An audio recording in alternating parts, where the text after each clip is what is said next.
So welcome everyone to the Careers webinar series on hematology this time. We've got a really good couple of talks coming up, so it should be really interesting. So just to introduce the college a little bit, so it's the Royal College of Pathology that's co-hosting this with the Manchester Pathology Society and UCL Pathology Society as well. And the talks today are by Jenny and Chibuzo.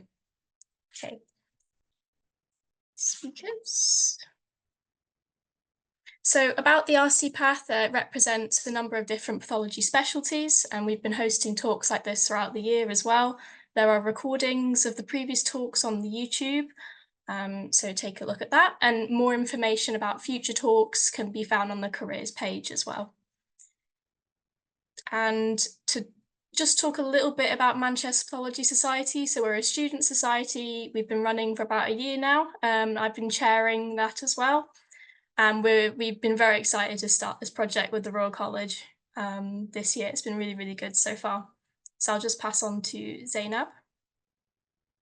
Thanks, Rosie. So hi, I'm Zainab. I'm at UCL. I'm currently in my third year, and I'm pathology chair for UCL Medical Society. And similar to Manchester, we're also quite new, and we're very happy to be working on this with the Royal College and the University of Manchester.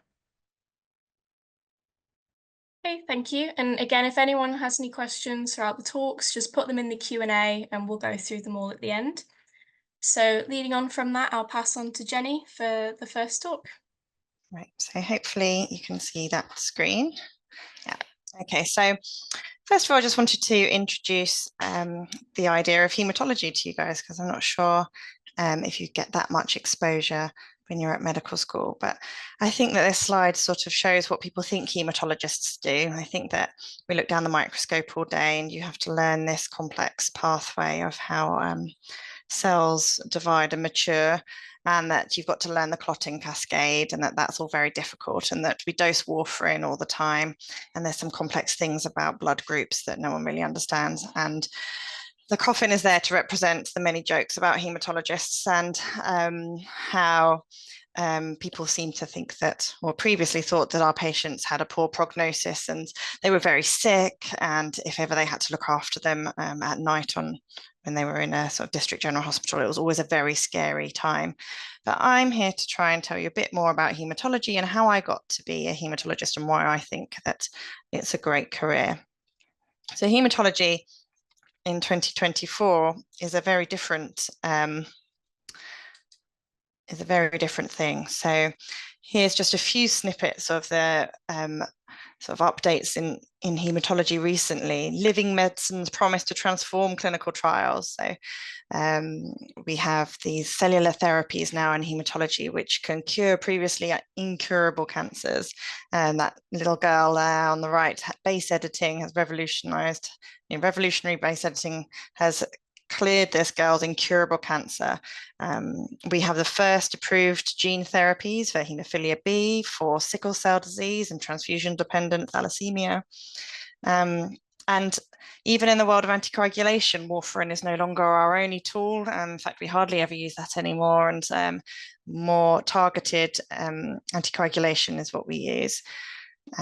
We have a role in transfusion, and the advances in transfusion medicine and particular things like major hemorrhage have made a massive difference to people's lives. But there is still the lab side of things, and that's moving forwards as well with the advent of digital morphology. So, it's coming very soon. We'll be able to report our blood films from the computer rather than from the microscope. So who are hematologists? We're dual qualified as both medics. So we have membership of the Royal College of Physicians, and pathologists. So fellows of the Royal College of Pathology, which does mean you have to do both sets of exams, but also means that you have a broad responsibility for looking after the patients, not just from the pathology side, but also as their medical doctor. There are some laboratory responsibilities, and as a consultant, you can have more of these if you like, or less of these, depending on what kind of job you want in the long term. There are clinical duties, so we all need to be trained to look after patients on the ward, both our own inpatients and outpatients, but also giving advice to the rest of the hospital on hematology issues, and also to GPs and people in the community. So life as a hematologist is a spread of work in the laboratory, ward work, and clinic. And I think it's been described that hematologists need to have an eye for detail and an aptitude for science, or at least an interest in it. And here are some pictures of some things you might do if you're a hematologist. Spend some time in clinic and on the wards. Look at some blood films for your patients and for other patients that, whose samples are coming through the lab. Coagulation questions and transfusion responsibilities. So I guess the question is, why do I like hematology? I think it's one of the few specialties where we can be involved in the diagnosis of the patient. So maybe a blood film comes through the laboratory and it looks like a new leukemia. So the scientists ask us to come and have a look at it. And then we can go and see the patient, assess the patient clinically, use our communication skills to break potentially bad news. And then we can take the sample of bone marrow ourselves and look at it down the microscope ourselves and come to a diagnosis, send all the sort of special tests we want to do, some genetic tests maybe, and put all of that together with our hematology knowledge, and then again use your communication skills to communicate that to a patient in the way that they understand and come up with a management plan. And that's very multidisciplinary. And we discuss these amongst ourselves as well as with the patient. And then you look after that patient. So that might be in clinic and you might follow them up for years. You might be on the ward, giving them some intensive chemotherapy or a transplant or something like that. And then you would follow them up in clinic as well. So you get to see the whole sort of life cycle of the patient from the very beginning to the very end. And not all of our patients we will cure, but we can also do good palliative care. And that is, part of our responsibilities. In terms of procedures, it's not a very procedure-heavy specialty. There's 3 main procedures we do: bone marrow aspirates and trephinds, taking samples of the bone marrow from the back of the hip in most cases. And we do Hickman line removals, which is taking out the lines that we use for chemotherapy.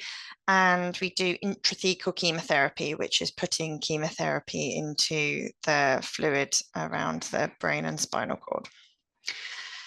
As I've said before, you need to be a good communicator because you need to explain these quite complex diagnoses and treatments to patients in a way that they'll understand. And we also need to be able to communicate with other colleagues when they're calling us for advice about hematology issues. It's helpful if you've got a scientific interest because a lot of our drugs and therapies that we use are quite cutting edge, and having a working knowledge of how blood works and how our treatments work is important. We have both the most curable and incurable cancers. Acute lymphoblastic leukemia in children has a cure rate of sort of approaching 97%, whereas myeloma is still an incurable disease. But due to the current therapies, it's moved more to be like a chronic disease like diabetes with multiple lines of treatments rather than a cancer which kills you very quickly like it did previously. Particularly interesting to me are clinical trials, and what I like about hematology is that we have clinical trials which translate into real therapies for our patients in a very short period of time. So you saw a few slides ago where we were talking about gene therapy for sickle cell disease. Well, the Nobel Prize was given for CRISPR-Cas9, the technology that is used in that, I think, in 2020, and now it's available to patients on the NHS within 4 years. That's incredible to me. We had the first targeted therapy for any disease was imatinib, which is for CML, and that's revolutionized the treatment of that disease, which often affects young people, where previously they would have died. They now have a normal life expectancy. So I quite like the variety of work, and the job as a DGH consultant would be very different to that of a tertiary centre hematologist. So you have such a variety of different jobs available to you as a hematologist. You can run a lab, you can specialize in one particular cell if you like, you could just do clotting, or you can give people bone marrow transplants. It's a really varied job. So the formal hematology training pathway, once you've done medical school, is to do your foundation years, and then there are 3 entry points. You can do internal medicine training, which the majority of people do, and it's one of the specialties where you don't need to do the 3rd year of IMT. So you can do if you want to, and you can enter at that point. But if not, you don't have to do that 3rd year as the medical registrar, and you can enter after IMT too. You can do ACCS, which is the acute care common STEM, involving rotations in acute medicine, A&E, ITU, but that's less common. And then you can enter from pediatric training too. So long as you've done the SHO years, basically, of pediatric training, and you've got your MRC PCH, then you can apply for hematology training. So once you've got membership of either the Royal College of Physicians or pediatrics, then you can enter hematology training. And the first bit of hematology training are the first few years, where you need to have experience of laboratory hematology, transfusion medicine, hemostasis and thrombosis, and you have these SIPs. They're called capabilities in practice to level 3, which is meaning that you can do these things under supervision. And then you need to undertake your FRC Path Part 1, which is the first exam. Once you've passed that, then you can do a bit more independent work and work towards your FRC Path Part 2. Once you have that, then you can apply for your end of training. And at any point along this pathway, you can take some time out to maybe do education or teaching, or a PhD or an MD if you wanted to. This is just a little bit more about that. And normally your first year is in a district general hospital, where you start to learn how to use the microscope and give advice to the rest of the hospital. But you'll normally have your own hematology ward with some patients that you're looking after. And then you'll spend some time in a tertiary centre as well, which will during which you'll rotate through the subspecialties like coagulation, red cell, pediatrics, do some time in the lab and diagnostics, and look after patients as an inpatient. And usually that is patients undergoing chemotherapy for their hematological diagnosis, or having complications of the treatment that we've given them.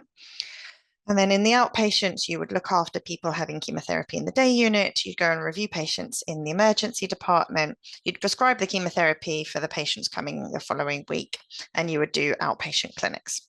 And then there's a role for transfusion as well, and depending on where you train would depend on what that would look like. Hematology is one of the pathology specialties where there's still shift work that would need to be done. The majority of our working days are 9 to 5, but depending on where you work, you might need to do resident nights, and you're likely to need to do some weekends as well. So in terms of exams and courses, the 2 exams I've mentioned are the Part 1 and Part 2 of the FRC Path. Part 1 is mostly clinical guidelines, of which there are lots, and it helps you to get a good grounding in what it's like to sort of the day-to-day hematology guidelines. And then Part 2 is quite is a bigger thing to go through. It lasts 3 days, and you have a morphology exam. So you're tested on looking down the microscope and making diagnoses. There are some vivas where you talk through clinical cases, and 2 papers, one on coagulation and one on transfusion. There are plenty of revision courses before you need to sit your exams, and NHS Blood and Transplant provide this transfusion academy for all haematology trainees in the UK, which they fund. So everyone gets the same standardized transfusion training, and that's 3 courses that you go on to prepare you for your exams. So a bit about me personally. How have I done this? Well, I did a BSc before I did medicine, and then I did graduate entry medicine at St George's. After that, I came to King's and did my foundation years, and my foundation years were in academic haematology. So I had 4 months of research within my academic job, which I used to do some lab work and also some clinical research at King's, which I really enjoyed. It was nice to take some time out of the clinical work, but then the clinical jobs I had were also quite intense. So we did A&E and medicine and surgical jobs. During that time, I passed my MRCP Part 1 and Part 2, and then went on to core medical training, which is the same as IMT now. Did my PACES, the clinical exam, and then had my full MRCP at that point, and rotated through the general medical specialties. After that time, I took a little bit of time out of training and did an intensive care fellowship for 6 months. I knew that I wanted to do hematology, but I also, during the time I'd spent in hematology in the more junior years, I'd seen how unwell our patients can get, and I wanted to be able to understand what happened to them when they went to ICU. So I went and spent some time there learning about, how the ventilators work, and how more to be able to have discussions with the patients and also with the clinicians when I was talking about escalating our patients to ITU or not. During this time I was pregnant, and then I had baby number 1 after my intensive care fellowship, and took 12 months as maternity leave.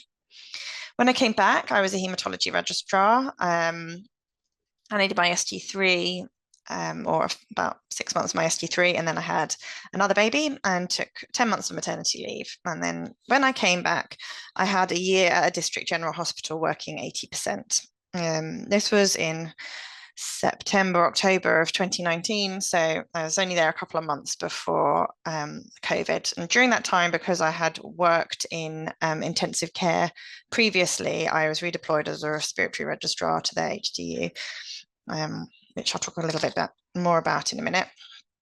And then I went to a tertiary hospital after that and have stayed there until now. So that was rotating through different specialties. I did pediatrics, red cells, looking after our sickle cell population, inpatients, outpatients, bone marrow transplant. And during this time, I've sat my FRC Path Part 1 and Part 2 while I was working 60%. So when my children were at nursery or at school, I could revise a couple of days a week. And then after my exams, I went up to 80%. And during that time, you work 60% or 80% of all shift types. So I didn't do all of the on-calls. I would do 60% of them and 60% of the day shifts. And then currently I'm taking time out of program for research. So this started in September and it's for 2 years, and a year of it will count towards my training. So I'm running clinical trials in myeloid diseases and bone marrow transplant for half of the week. And then for the other half, I'm undertaking a research degree, so an MD by research, which is sort of like 2/3 of a PhD for medically qualified doctors who are interested in clinically based research. And then I will have about 9 months left of my training by the time I go back. But it's now a competency-based curriculum, so you don't necessarily have to do the full 5 years if you can show that you've met all of your competencies. And I've passed my exams and have done all of my rotations, so I might have less than 9 months by the time it comes to finishing. So just to talk about a few other points. So I mentioned that this was me in April 2020. And although I was acting as a respiratory registrar, I've got this interest in clinical trials. And we know that at that time, we didn't have any treatments for COVID. So I got involved in the clinical trials for COVID. And the recovery trial was one of those. And I did this NIHR Associates PI scheme where I could assist the lead clinicians at our site in helping to set up the new arms of the recovery trial. So I don't know if any of you know much about it, but there were arms involving convalescent plasma, and some of the drugs that they were using were hematology drugs. So that was quite a good position to be in, because I could really help with the delivery of these trials, but also for my learning meant that I could really learn how to set up trials and how to run them in this sort of quite intense way. And there were some other trials I was involved in there, again, that used drugs we use in hematology. So that experience of being able to help to run those clinical trials really sort of cemented that interest for me. And I've gone on to continue working with trials since then. And so this is what I got out of that. So lots of papers, because I helped to contribute to that, to the patient recruitment and to helping to set up the different arms of the trials. A little bit about less than full-time working, just to say that you can be both of these people. Both of those are me. I am both a doctor and a mum of 2 small children. And if you prioritize, you can prioritize both of those things if you want. And I think that hematology training has been relatively flexible for me. And particularly when you're a trainee, you can say what percentage of hours you would like to work. And certainly in my experience, that's worked out quite well. But there are these exams that you do need to fit in, which is obviously trickier when you have some other responsibilities at home, but just to say that it is doable. So that's a bit about my journey. And I think if any of you are interested in haematology, then I would really recommend having a look at the British Society for Haematology website and joining. If you join as a student, it's free, and they have plenty of resources there for you. So they have a list of haematology student societies in different universities around the country. They have this guide for medical students, which is sort of a curriculum that they would recommend these topics that you know about by the time you graduate. And also the BSH help to inform the GMC about what topics they think that you should know by the end of medical school. So it is worth taking a look at, particularly as you're going to have the new national test. And they offer student elective scholarships for, I think, up to £1,000 for an elective in the UK. So yeah, it's definitely worth having a little look at that. And the other thing I wanted to highlight to you was something called Lighting the Flame, which is from the European Hematology Association. Again, it's free to sign up for, and it's designed for medical students or doctors in their early years who think that they might be interested in hematology, but they're not sure yet. And there are online resources which you can access to learn more about hematology, and there are also 2 residential courses which you can apply for within this program, and some people will be selected to go and have sort of mentorship from senior hematologists in Europe. So yeah, I think that's most of it from me, but I'm happy to take any questions if anyone's got any. Hi, thank you so much, Jenny. That was a really good talk. We're going to do the Q&A at the end. So we're going to go on to Chibuzo's talk right now. I'm going to just try and share the slides. And So hello, my name's Chibuzo. I'm a Haematology Registrar, and I previously worked with Jenny as well.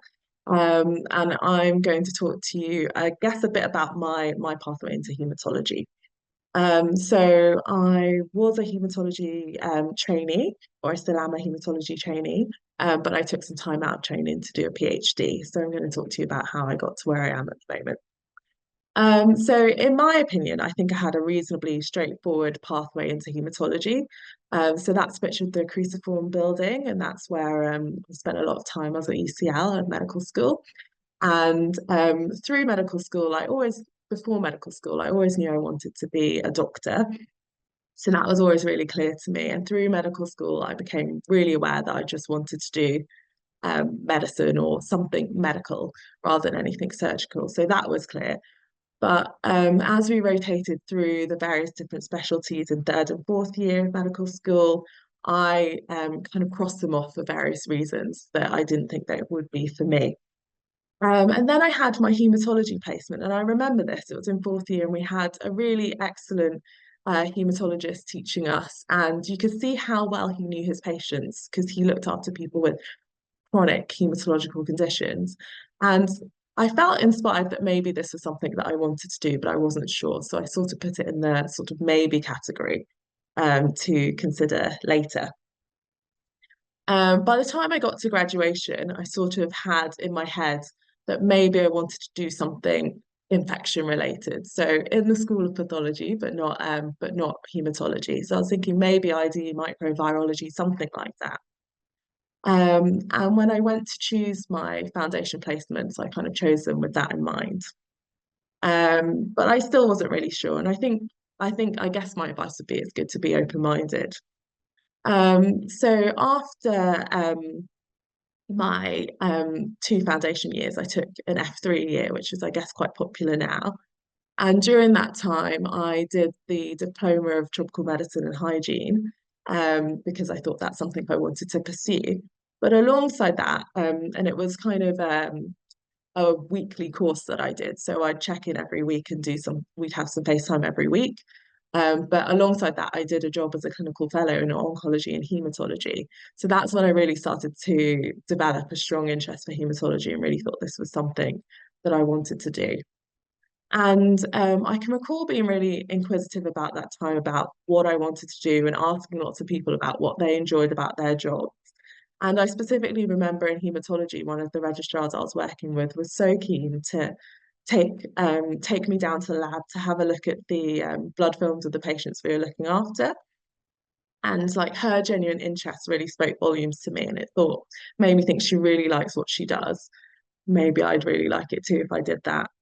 And I hope that's something I've taken with me as well, that I do love what I do, and I hope I'm able to share that with the doctors that I work with, so the more junior doctors I work with.